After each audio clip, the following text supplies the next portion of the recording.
Hello, everybody, and welcome back to another episode of Nerd Soup. I am Beau Oliver, joined here today with Aaron, the Nerd Soup Monkey, and we are back to review Succession, Season 4, Episode 8, America Decides, directed by Andrzej Parik and written by Jesse Armstrong.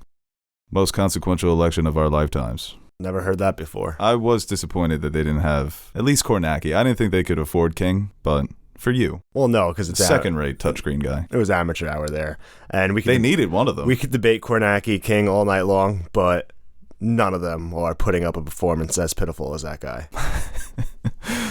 Poor Tom Wasgams. I mean, he was pretty despicable. There's a lot of despicable deeds going on in this episode, and I think maybe he was the most unhinged, so it was funny to see him call Shiv unhinged. Yeah. You know, this guy's coked up. He's juggling all these different things. He's a PGN to the left of me and FVA to the right of me. I guess that's their InfoWars or Newsmax. It was fun to just see.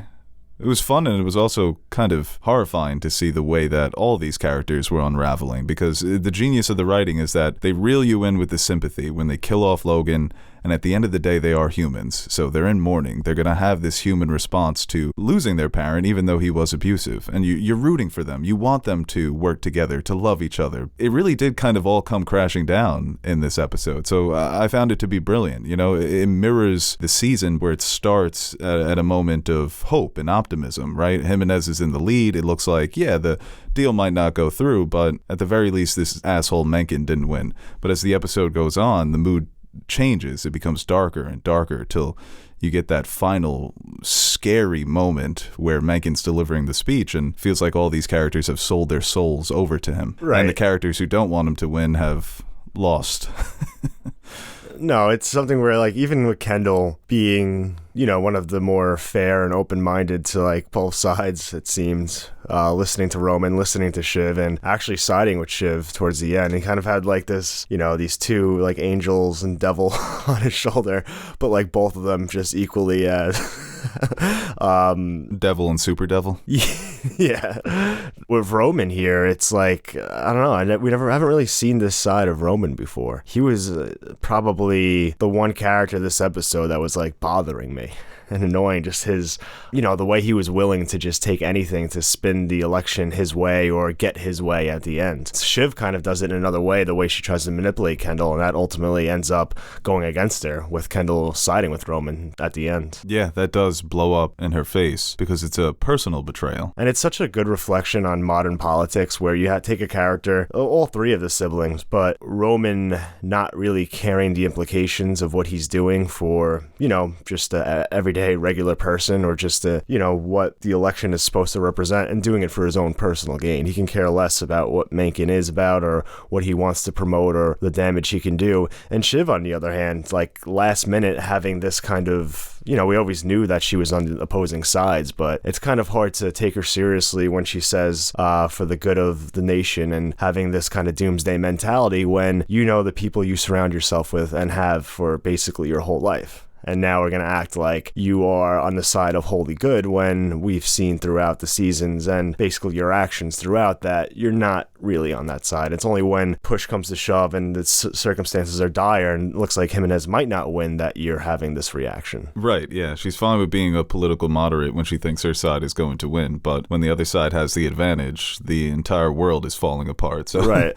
It's hard to go from, as I said, being so moderate and then flipping on that extreme switch. And with Shiv, she acts like she's fighting for democracy and for the people, and Roman keeps taunting her about that in this episode, but she could have made the decision to actually call Nate and see if there was a way that Jimenez would block the Gojo deal, but she doesn't want that to happen. Mm-hmm. She wants the deal to go through because she thinks Madsen's going to make her CEO, which she's never promised. Yeah, and she's like Roman in that instance when it really comes down to personal and selfish gain. Well, I feel like Kendall, actually, he is trying his best to be like someone who's fair and unbiased and kind of just wants, you know, he's balancing, he's actually having an internal struggle. What's good for him and his business versus what's good for the integrity of the country, or even more personally, his children, which we see actually gets to him this episode. Yeah, and I do think that line at the end when he's listening to Mencken deliver that really cold and scary speech, he's using all these buzzwords.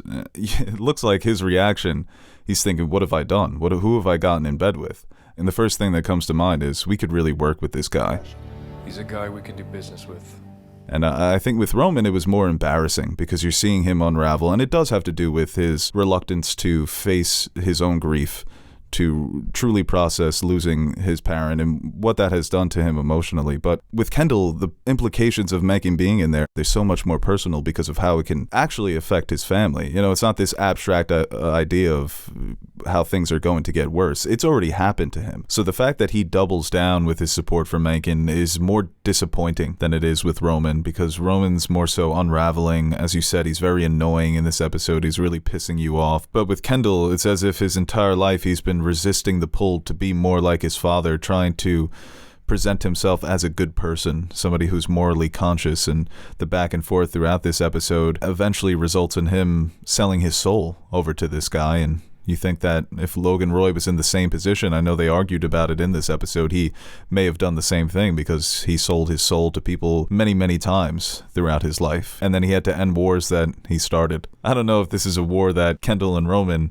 can end, or if it's something beyond that, where it's just totally out of control. But again, with Kendall, I think he's the only character who did struggle with what was going on morally throughout the episode. But in the end, it's a personal, selfish decision that leads him to it. He didn't side with Mencken and Roman because he thought it was what's best for the company. He did it because Shiv betrayed him. It doesn't hurt that it's also best for the company. But all things being equal, and if Shiv actually made that attempt and she wasn't working behind the scenes with Matsson, I think Kendall sides with Shiv here. His complexities in this episode really were genuine here. And again, but it comes to something as petty and selfish as, you know, being hurt by your sister. Right, and even the line when Kendall says, because we ate chicken so much as kids, I have to support the fascists. So it's a lot of their childhood trauma influencing their decisions here. It is as simple as your sister betraying you. And what he says to her, he calls her lower than dirt. I wondered why you looked like a goose trying to shit a house brick, you piece of dirt. It's as simple as that. Not being upfront with Kendall, playing both sides as she's been doing all season, even from the very first episode when they call her out on it, that she's been talking to the Jimenez camp, possibly taking on a job with them. So a lot of things just came into the light this episode. Well, it's funny, a few episodes back, Shiv called out Kendall and Roman for being terrible liars. And once she gets put on the spot here, she started stuttering just like Kendall did. Kendall's like, I know that. That's what I do when I'm lying. And I've been called out about it. Copied his whole flow, bar for bar. Kendall's like, don't get mad when I pull a you on you. I was wondering, too, like, so what was it? In Wisconsin, right? The fire burned all the absentee ballots. So I know what influence news has and, like, how they could sway opinion, but, like, he didn't win, right?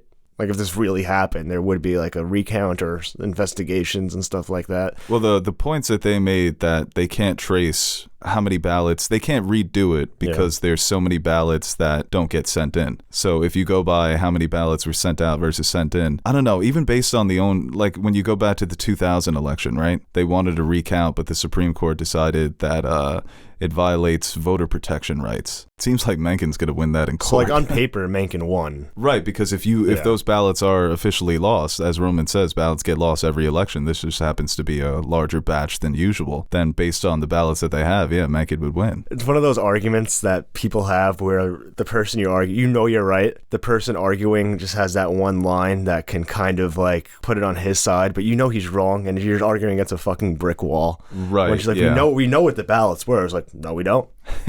Yeah, that's why Roman we don't know the ballots.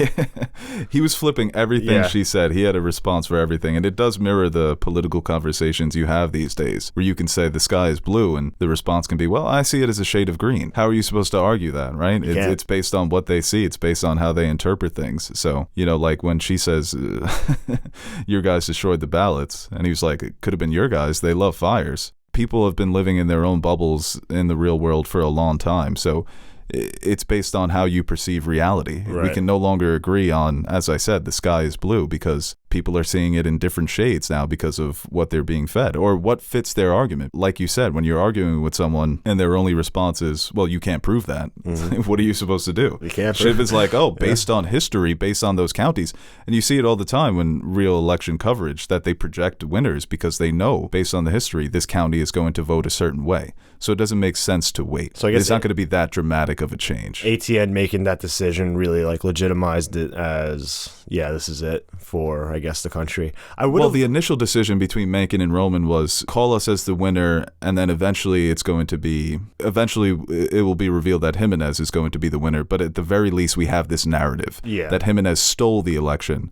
And what does he say? I won't be the president, but I'll be your president. Right. So listen. It mirrors real life, where you see the power that Donald Trump has over the Republican Party. He may not be the president, but he leads that party. So Mencken at first is trying to put himself in the position of opposition leader, cult leader, essentially. But it grows even stronger when you have the actual fire, and we're never going to know who was behind it, so that ambivalence gives Roman the ammunition to combat Shiv. It'd be hilarious if it was just some ballot worker smoking a cigarette after a long day and just flicked it into the wrong spot.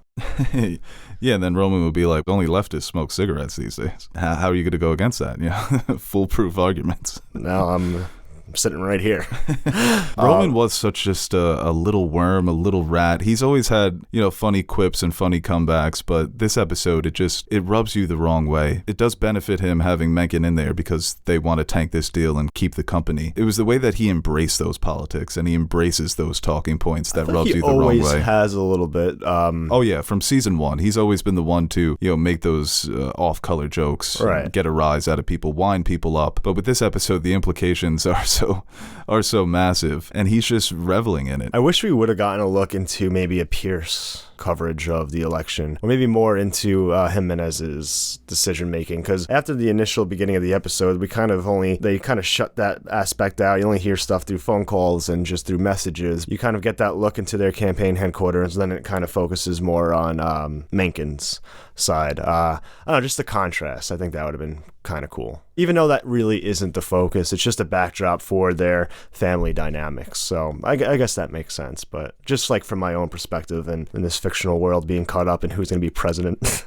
in a show that's going to end in 2 episodes. Yeah, and I think it does speak to how closed in they are, where they're not worried about what the outside sources are saying, what other news organizations are saying. Tom's really only worried about what the ratings, far right news organizations are saying, that they can't get ahead of this. We're going to be basically men without a country. So if we don't plant our flag with Mencken, we're going to be lost. So I think it does, as I said, they're so boxed in. The episode is called America Decides, but we're seeing here it's very much just the Roys. Yeah, it's a small group of people, as it's always been. But I also think it speaks to the limitations of power. Because, you're a billionaire and you run these news organizations, but look at a character like Shiv. She couldn't have her cake and eat it too. Because if she would have tried to make that deal with Jimenez to kill the deal, she could have, quote-unquote, saved democracy. But she's reluctant to do it because maybe she doesn't become CEO of Waystar. So those are the limitations of her own power, where she refuses to even wield it because it's not going to get her everything she wants. So, and with Kendall and Roman as well, we'll see how this comes back to bite them, but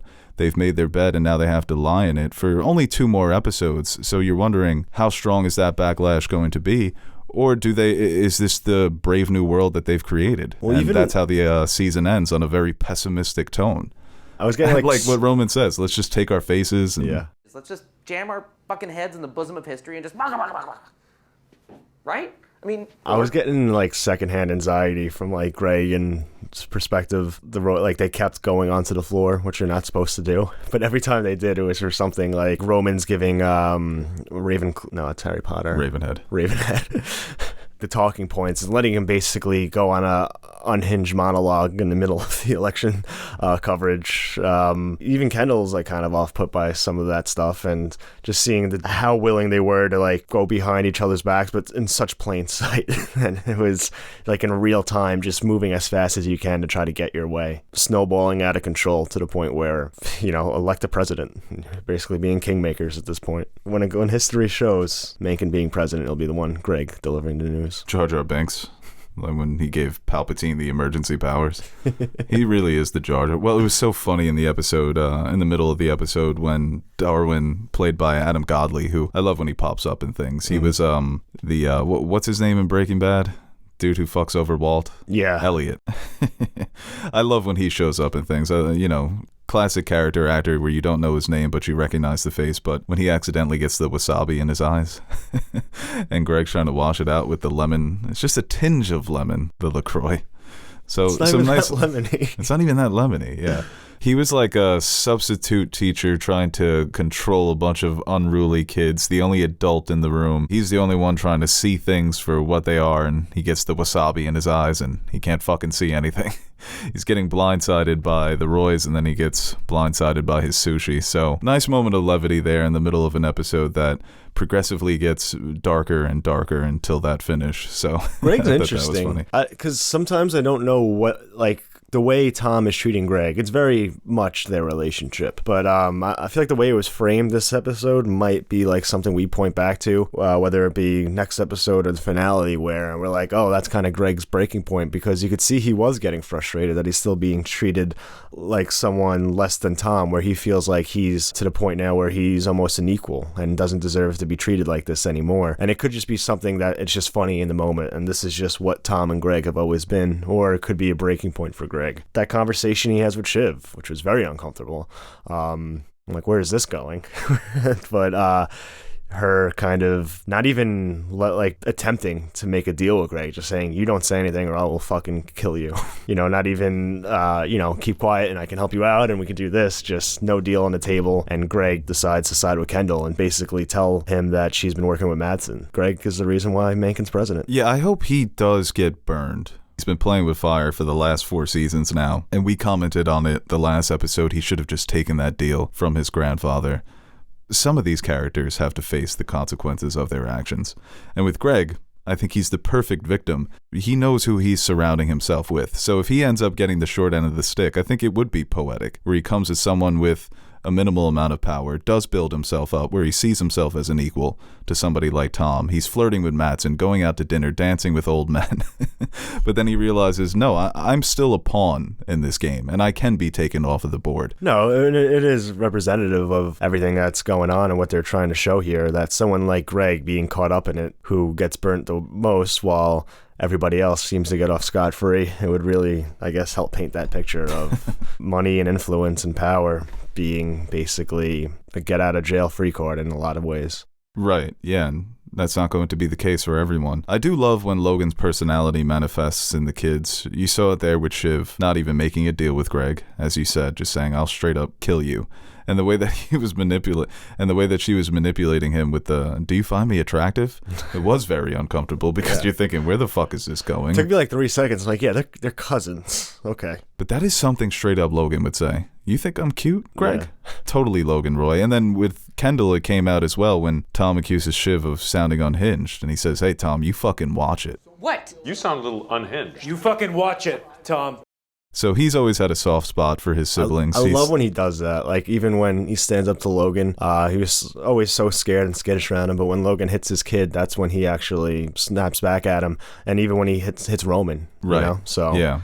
He's always had that big brother instinct, even though it doesn't always manifest in times when you're kind of like, yes, take a stand. But moments where you don't really have time to think and just react, it comes out. That was maybe the one time I was truly intimidated by Kendall, because it was just so raw. It just came right out of him. He was such a nerd earlier in the episode when he's talking to Jimenez. Jimenez wanted absolutely nothing to do with him. No. I thought he was going to big time him when Nate's like, yeah, I'll check. And he's going to do one of the hold for like 10 seconds and be like, oh, no, he's busy, man.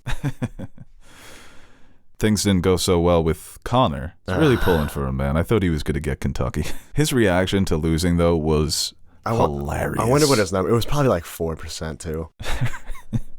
I'm gonna give him 7. His speech was so fucking funny when he round like up to 10 concedes, but then at the end he's like, "Well, you fucked up, America."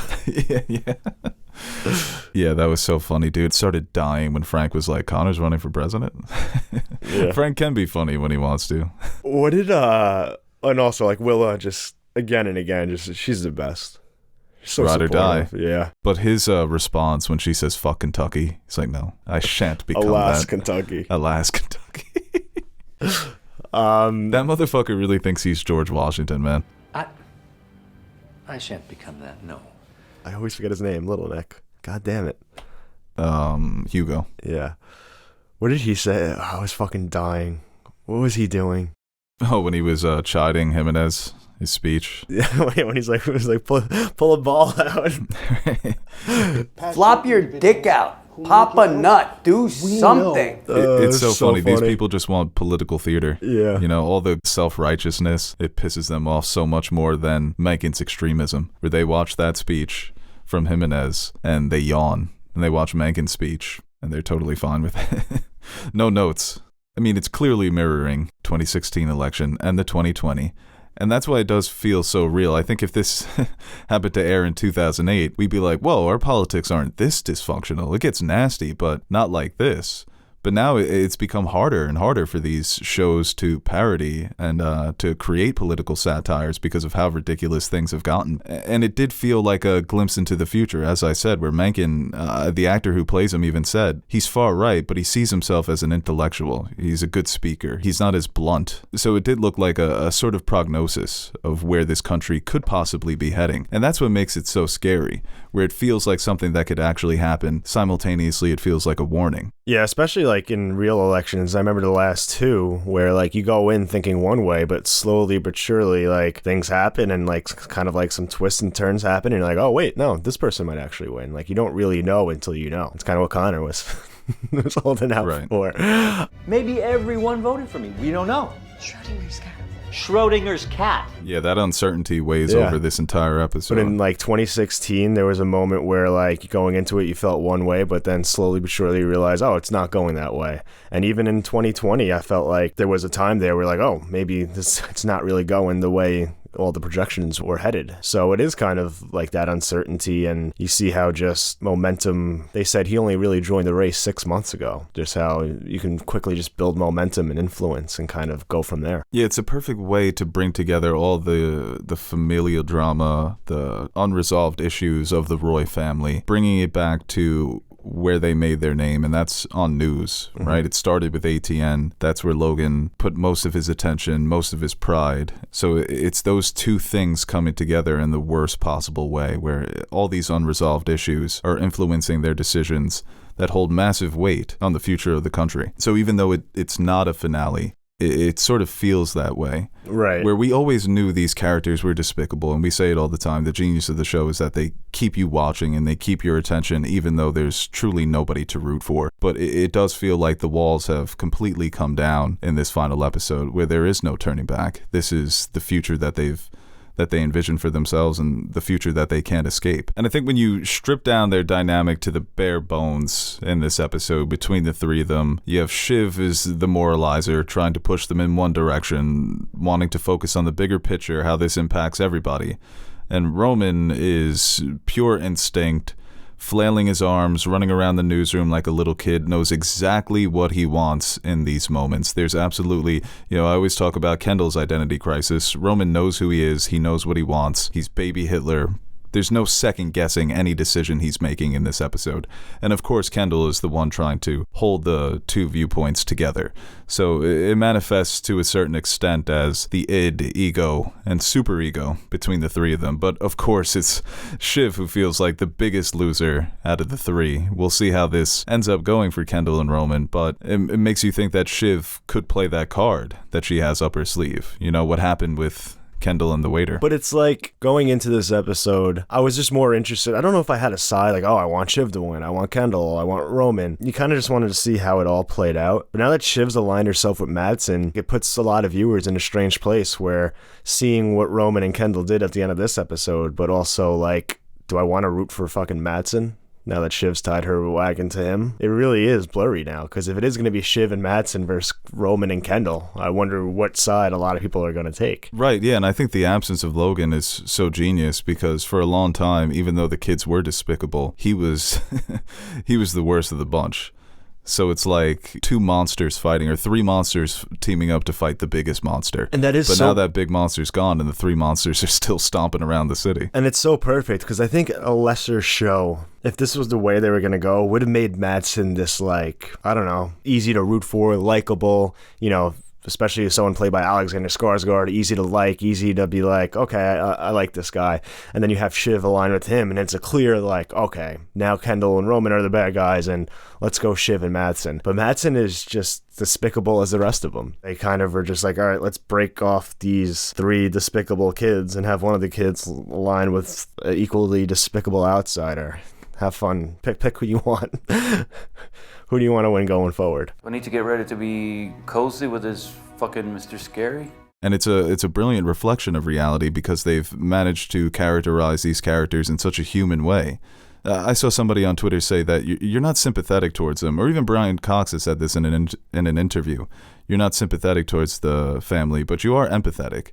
And I think that they've managed to balance that pretty well, where it is a true reflection, but you still have not necessarily characters to root for, but you're interested in how this is all going to play out because you're able to meet these characters on a human level. You may not agree with what they do or what they say, or you're watching a character like Kendall, his indecisiveness, essentially lose the last few ounces of humanity that he has left. So if you're rooting for anything in this show, you're rooting for these characters to win their battles against themselves. And with Kendall, I think we could peg him as a loser. And time again, Jeremy Strong has added those layers of humanity to his portrayal that leaves you disappointed and a bit heartbroken over his failures. Very human portrayal of somebody in this position. Yeah, I wonder if they go the route, and again, only 2 episodes left, where Roman just becomes completely unhinged and really takes this position and runs with it. And then you just have two sides where like Madsson and Roman are kind of running out of control, and Kendall and Shiv are just caught in this mess. And you kind of, because I do think at the end of the day,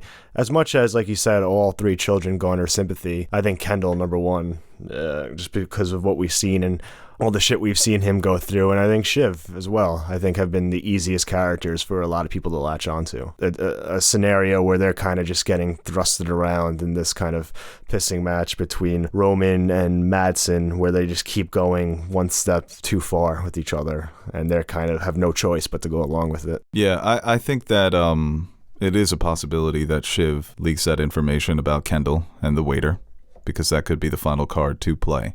And I do wonder if Kendall is going to be more on Roman's side in these final 2 episodes, because you see it. He had every chance to, I guess, do the quote-unquote right thing, and he doesn't. And we probably should have anticipated that more, because even a moment like the phone call with Rava, when she realizes that he's having them tailed, that speaks to his intentions and his ambitions, that, he's always wanted to paint himself as a good guy. And that's what Shiv tells him, right, in this episode, to try and manipulate him. He's not, just based on his actions. So even though he's maybe a bit more self-aware than the other 3 children, at the end of the day, he decides, I'm going to be Logan Jr., similar to Roman. I do think it's going to get nasty for... I don't know. Who do you think that is going to end who's going to end the series with their head in their palms, totally depressed, overlooking the city, realizing nothing's going to change, and I've lost everything because of it? I mean, it's been Kendall. They've been building him up, right, to be that? Well, it always has been, too. Like, right. He's had numerous moments throughout the series. I can see him just being stuck in this loop where nothing he can do will ever be good enough for him to get out of it. I feel like it's either none of them win or they all win somehow. I don't know. Yeah, we talked about this, I think, during episode 3 and episode 4, with Logan no longer in the picture. It's not only about them not having somebody to go against, having an antagonist for the 3 of them to team up and take down, but without his presence there, how are things going to unravel? Because he has spoiled them, and he talked about that a lot. And in spoiling them, he failed to prepare them for his absence. So they can't even, for Roman, he's been completely unable to process it. They thought Dad was going to live forever, so they didn't prepare for the reality of not having him there. And you're seeing it the way that it's played out, where they start making all these promises to each other that we're not going to go behind each other's backs, and we're going to swear on the day that Dad died.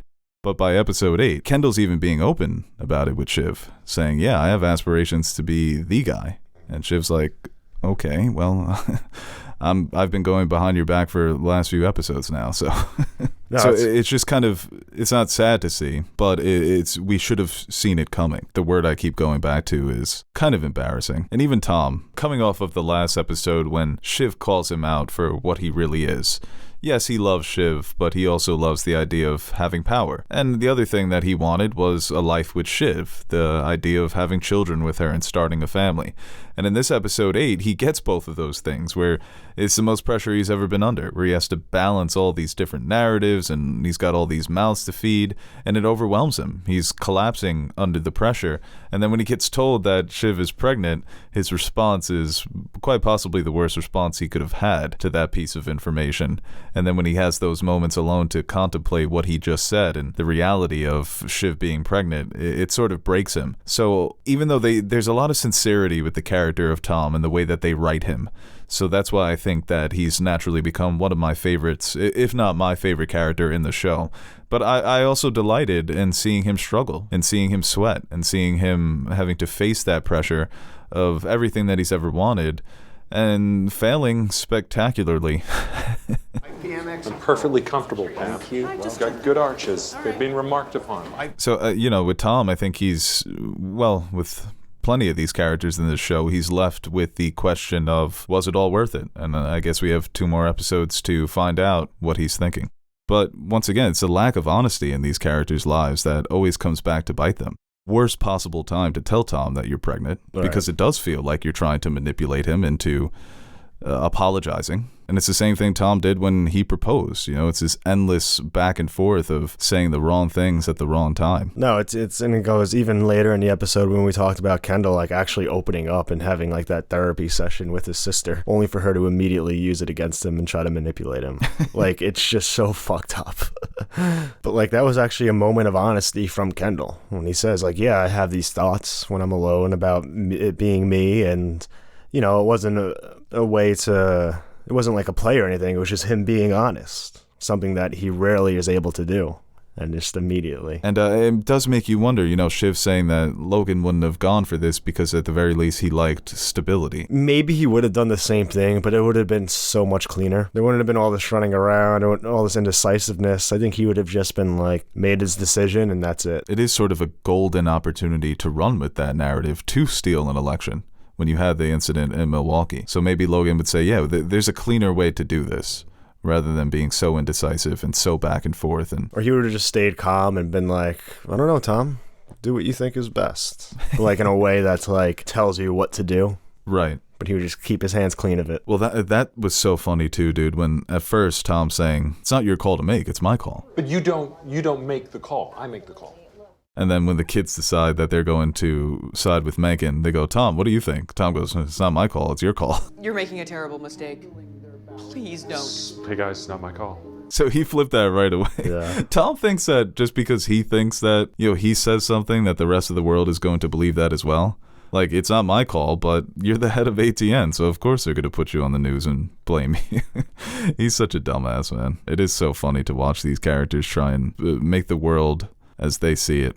Yeah, and the next episode 9, is called Church and State, so the titles have been very meaningful as well, so we'll see how that all plays out, and I'm really looking forward to it. Only 2 episodes left. We'll see if they can put the crown on this show as one of the best of all time.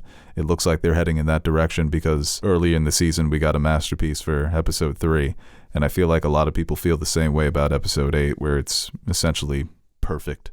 A perfect culmination of the story and also these character arcs coming together in such a harrowing way. At least next week will be a little bit calmer. Funeral, everyone should be respectful of the situation and act accordingly. There's no way you're going to get all these people in the room at a funeral and they're going to act out of pocket. No, you imagine that they'll be able to keep it together. Yeah. Yeah, quick, tight 90 is what they say? Tight 90, yeah. Right. Oh man, that episode's going to be fucking amazing. Wow, that was probably our best review yet. Hey guys, Aaron the Nerd Soup Monkey here with a brief shameless plug before we end the video. Do you ever feel like you don't have an adequate amount of nerd soup in your life? Like you're going to bed hungry and yearning for the nonsensical yet entertaining nutrients our podcasts provide? Well, we've come up with the perfect solution. The Nerd Soup Fan Question Podcasts, exclusively available to our Patreon supporters. You can sign up now by visiting patreon.com/nerdsoup, and for the price of only $1 per month, you'll receive exclusive access to our weekly podcast, where we answer your questions that don't make it to the main show. And while you're there, you can check out the other rewards we offer to our patrons, like stickers, mugs, t-shirts, behind-the-scenes footage, and appearing in the credits at the end of our videos. And that's exactly what we're going to do right now. Roll the names of the nerds who make Nerd Soup possible. The reason why the crypto crash didn't send our lives spiraling down a black hole of no return. Alright, I'll stop talking so you can listen to this jazzy-ass music while checking if Beau spelt your name wrong in the credits.